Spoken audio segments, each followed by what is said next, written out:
اشتراك وتفعيل جرس الإشعارات لتتوصل بجديدنا دائما. الإنسان المسلم في أرض فلسطين يهان. أين حقوق الإنسان المزعومة؟ أين هي تلك الموهومة؟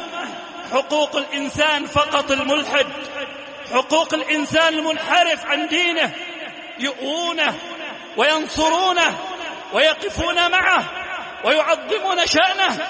حقوق المائعين والمائعات والضائعين والضائعات والملحدين والملحدات فقط لا غير. أما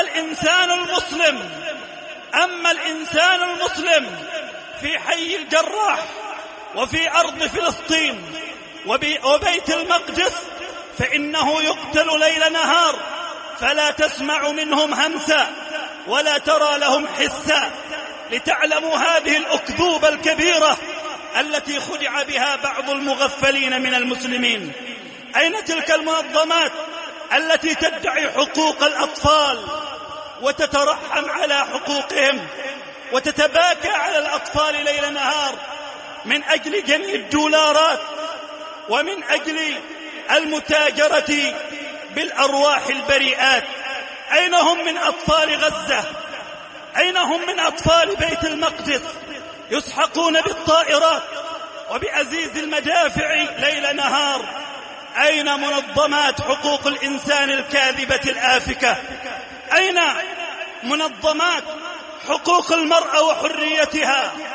ليس للمرأة في بيت المقدس أدنى حقوق، والمرأة تهان في بيت المقدس وأكناف بيت المقدس، والمرأة ترمى وهي آمنة في دارها في بيتها بصواريخ وأطنان من المتفجرات التي تدمر البيوت على ساكنيها وتقوض العمارات على عمارها.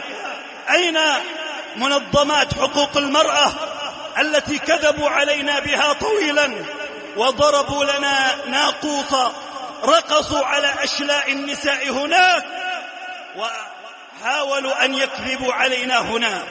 انفضحت كل تلك المنظمات والأكاذيب.